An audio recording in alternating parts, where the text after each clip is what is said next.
Hey guys, so today I thought I'd make a video on why Vipers are my favorite modern day exotic car to drive. I'm currently sitting in a 2013 Dodge Viper GTS. Dodge came out with two models that year, the GTS and the SRT. And just little trim differences, nothing major, no difference in horsepower or performance. But to give you a little background on what these cars can do, or the performance behind them, this is an 8.4 liter V10 front engine, 6-speed manual, pumps out about 640 horsepower and about 600 pound-feet of torque, if I'm not mistaken, and does 0 to 60. Different websites will tell you different things, but I think it's fair to say around 3.6, 3.7. So before I tell you what I love about this car, I thought I'd tell you a couple of the things I don't really care for. First off is this part. It comes down really low. It's got really low roof lines, so it's hard to see sometimes. Now, it's not the end of the world, but it is what it is. Then these seats. The seats are fine for right now, just cruising around, but going on long distances, it really starts to put a little ache in your back. I adjusted about a 375 mile little rally up in the canyons last week in this car. Performed great, couldn't be happier. But the seats started to give me a little bit of trouble. Nothing major, it's just the lower part feels like there's like a lumbar support on, and these cars don't have a lumbar support, so I don't know, like protrudes into your back. Now, some people might like it, some people might not even notice it, but for me it's kind of annoying.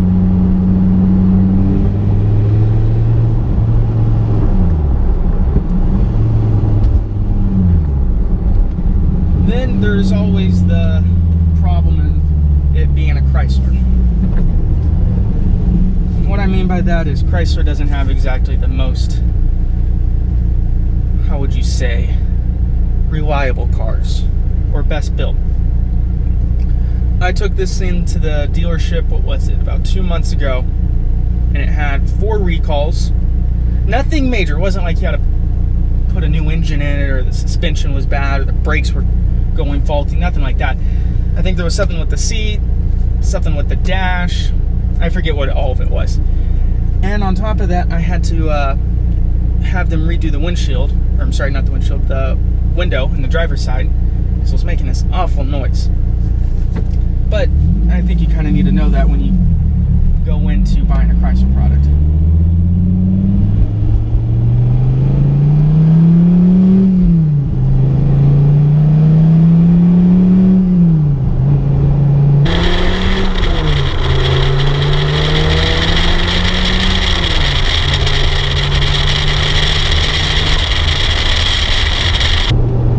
So let me tell you a couple reasons why I love this car. First off would be this.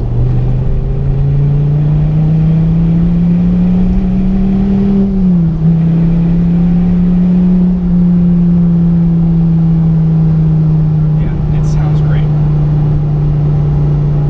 Secondly, I've always had a soft spot for Vipers. The 93, the 96 models, love those.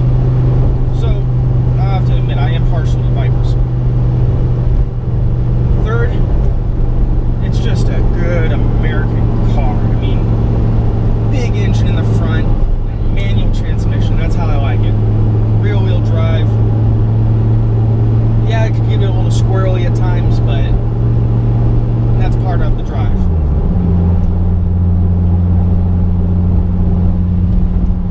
Then, you know, something I like about this car is it's tight. This car drives very tight. It feels good, and when I was in the canyons last week, it's got amazing performance. That torque just pulls you out of corners. Now, another reason I love this car is it's kind of just a good old American muscle car. Giant engine in the front, manual transmission, and rear-wheel drive. I mean, that's about the ideal recipe for a big muscle car, right? And Vipers, especially these newer ones, they don't sell quite as well.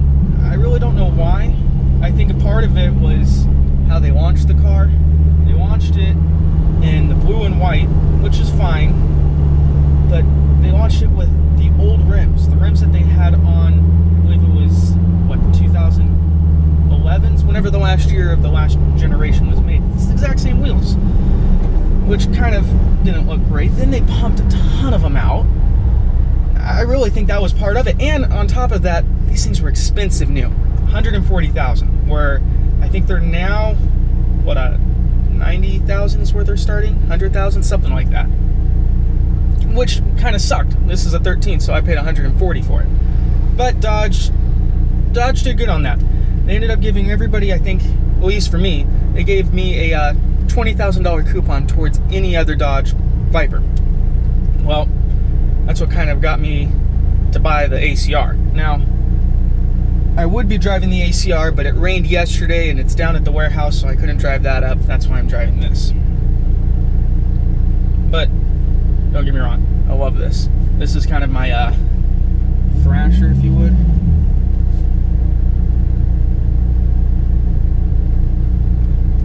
And the difference between this and the ACR really isn't much. I mean, they both have the same engine, both 6-speed manual, both the same amount of horsepower. Just the ACR is an absolute monster on the track. And you gotta give props to Chrysler for doing that. I mean, the car's a beast. And, you know, this car's strictest competitor would be the Corvette. And don't get me wrong, the Corvette's a great car, but the Corvette, they build a lot of them. And, you know, that's partially because of the price at that point. That's probably the best car out on the market, in my opinion, for the money. But there's a lot more Vettes on the market, a lot more Vettes on the road. You don't see Vipers all that often, which is kind of cool. If you have one, I guess. And what's nice too with this car is it's got a low front end, but it's not ridiculously low. It's got, you know, I don't know, that much clearance. I don't know the exact amount. But I don't find myself scraping like I do in other cars. Listen to this.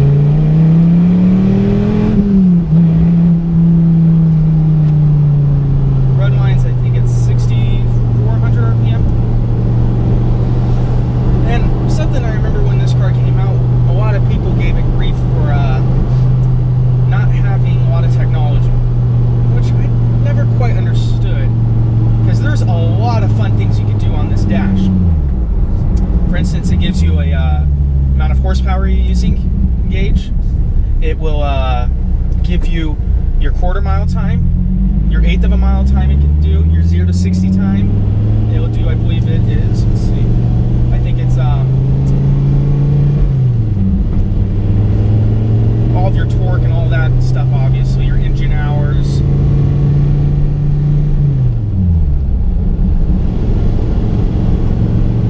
Anyway, there's a lot of fun things you can do on this dash, which is, I think, pretty fun. I come through here and just scroll through things and find new reasons to drive the car. And what's nice about Vipers over a lot of cars is it's a $100,000 car.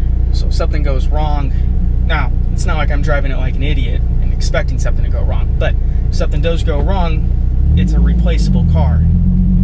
You get in some of these Lamborghinis, the Aventadors, and some of these cars that have been so customized from the factory that they're not replaceable, and they're limited production. But that being said, Viper does a very cool thing with the one-of-one program, and that's what I got to experience with the ACR.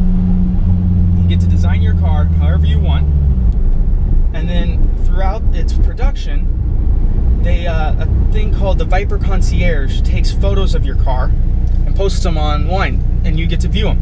So you get to see it getting painted, you get to see the engine being built, everything, which is really cool. And even more so, when I got the car on the ACR, this little badge right here had my name on it and designed by, you know, my name and one of one, which it's just little touches like that that are pretty cool. And I have to say that experience with the one of one program had to have been probably one of the best experiences I've had with ordering a new car. Very friendly, you know, they'll call you if you need questions about your car. Amazing program. Something that I've noticed a lot of reviews saying is how crappy the radio is. But that's because they don't pay the money to get the expensive radio. This has got the upgraded radio, and so does my ACR, and it is without doubt the best radio or sound system I've ever had in a new car without having an aftermarket system. So here, just listen to this.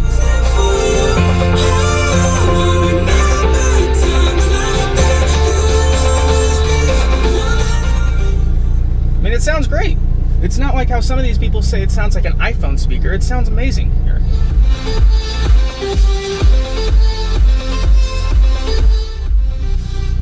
That was halfway. Now, granted, when I'm driving this car, I don't listen to the radio. Come on. If you're a car guy, you don't listen to the radio. But if you're on the freeway, you know, coming back from LA like I was last week, in bumper-to-bumper traffic, I'm going to listen to the radio. Something else they've improved on this car over the last one, the last generation, which was something that needed improvement, was these side pipes. I remember on the last one, I forget what magazine it was, but they said that you could cook an egg on it because the pipes got so hot. These pipes, they get hot, but they're not excessively hot. I mean, you still want to keep your leg from touching it, but it's not, if you do touch it, it's not like you're burning yourself, if that makes sense. I think I'd have to say my top reasons, though, why I like this car: big engine, it's a manual, it's American made, and it's loud. I love the soundtrack of this car.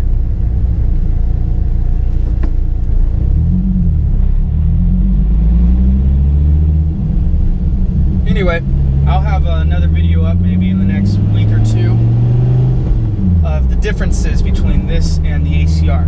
That way you can see how much more you're getting with the ACR, you know, between the wing and the rims and such. Until then, I hope you guys enjoyed this video and subscribe for more. Thanks.